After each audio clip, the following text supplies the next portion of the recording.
2000년 12월 30일 밤, 일본 도쿄의 한 조용한 주택가. 연말을 앞두고 거리에는 아직 따뜻한 불빛이 남아 있었습니다. 그러나 그날 밤, 한 가족은 잔혹한 살인마를 집 안에서 맞이하게 됩니다.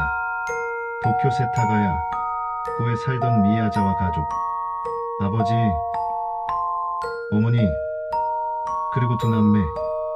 평범했던 이들의 가정은 단 한 번의 끔찍한 사건으로 산산조각 나버렸습니다. 이 사건은 세타가야 가족 살인 사건으로 불리며 지금까지도 일본 현대 범죄사에서 가장 충격적이고 가장 난해한 미제 사건으로 남아 있습니다. 여러분은 지금 이 스토리 그것과 함께 그날 밤 세타가야에서 벌어진 비극 속으로 들어갑니다. 세타가야구, 도쿄의 서쪽에 자리한 이 지역은 조용하고 살기 좋은 주택가로 알려져 있었습니다. 사건이 발생한 집은 공원과 인접해 있었는데 당시 구청의 재개발 계획으로 인해 주변 이웃들은 이미 이주를 마친 상태였습니다. 즉, 미야자와 가족의 집만이 거의 고립된 채 공원 옆에 남아 있었던 것입니다. 그 집에는 네 식구가 살고 있었습니다. 아버지 미야자와 미키오, 44세. 애니메이션 제작사에 근무하던 그는 성실하고 가족을 아끼는 가장이었습니다. 어머니 야스코, 41세. 따뜻하고 사려 깊은 성격으로 알려졌습니다. 딸 리나, 겨우 8살. 아들 레이, 단 6살. 사람들은 이들을 정말 평범하고 행복한 가족이라 기억했습니다. 그러나 2000년의 마지막을 앞두고 그 평범한 일상은 끔찍하게 무너져 내립니다. 2000년 12월 30일 밤 11시경까지 가족은 평소처럼 집 안에서 시간을 보내고 있었습니다. 다음 날은 대망의 새해 준비를 해야 하는 날. 주변이 조용해진 가운데 누군가가 그들의 집에 다가왔습니다. 경찰 조사에 따르면 범인은 가족이 모두 집 안에 있는 상태에서 침입한 것으로 보입니다. 먼저 6살 아들 레이가 잠들어 있던 2층 방에서 목 졸라 살해되었고,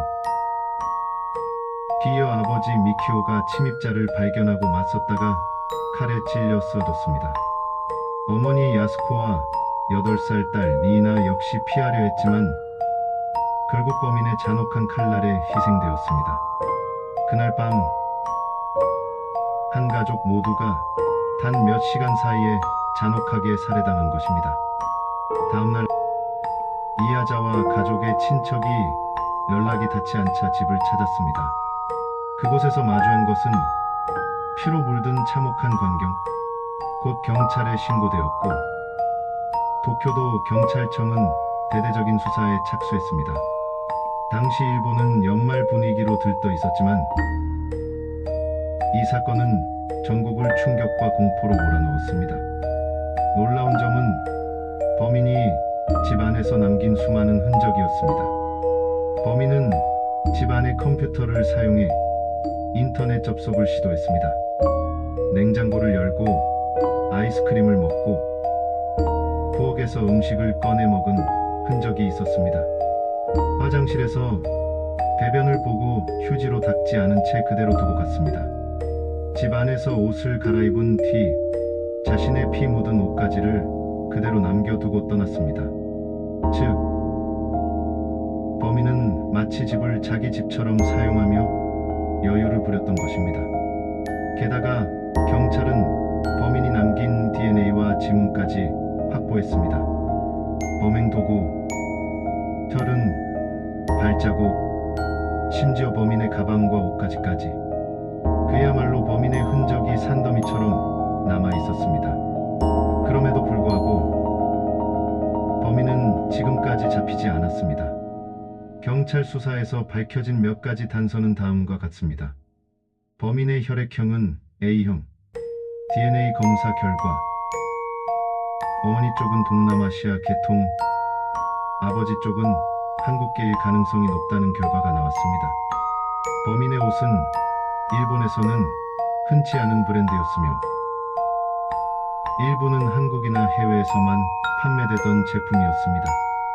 신발 사이즈는 약 27cm, 성인 남성의 발 크기였습니다. 이렇게 많은 증거가 있음에도 수사는 난항을 겪었습니다. 왜냐하면 범인의 신원과 정확한 배경을 특정하기에는 너무 모순적인 단서들이 많았기 때문입니다.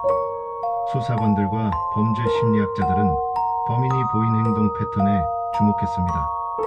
범행 직후 집 안에서 느긋하게 인터넷을 쓰고 음식까지 먹은 행위.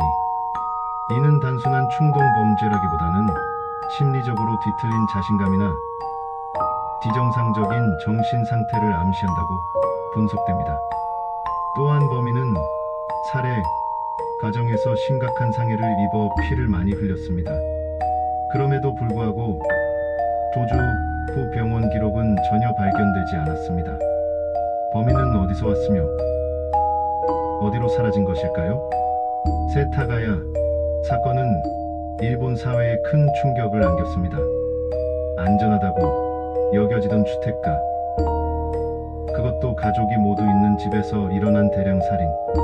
사람들은 우리도 언제든 이런 범죄의 피해자가 될 수 있다는 두려움에 휩싸였습니다. 특히 경찰의 무능함은 큰 비판을 받았습니다. 수많은 단서가 있었음에도 범인의 정체조차 밝히지 못했기 때문입니다. 사건이 벌어진 지 20년이 넘은 지금까지도 범인은 잡히지 않았습니다. 해마다 12월 30일이 다가오면 일본 언론은 여전히 이 사건을 보도합니다. 세타가야 집은 현재도 남아 있습니다. 사건 당시 모습 그대로 보존되어 있으며 희생자들을 추모하는 장소가 되었습니다. 유족과 지역 주민들은 지금도 잊지 않고 사건의 해결을 바라고 있습니다. 세타가야 자족 살인 사건은 수많은 단서를 남겼음에도 풀리지 않은 대표적 미스터리입니다. 이 사건은 우리에게 범죄가 때로는 합리적 추리조차 거부할 만큼 난해할 수 있다는 사실을 상기시킵니다. 그리고 또 한 가지, 평범한 일상과 안전한 가정이 얼마나 쉽게 무너질 수 있는지를 알려주는 비극적인 교훈이기도 합니다. 여러분은 지금 이 스토리 그것과 함께 세타가야 자족살인 사건의 미궁 속으로 다녀오셨습니다. 진실은 아직 밝혀지지 않았습니다. 그리고 어쩌면 범인은 지금도 어딘가에서 우리를 지켜보고 있을지 모릅니다. 구독과 알림 설정을 하시면 앞으로도 풀리지 않은 미스터리와 함께 할 수 있습니다.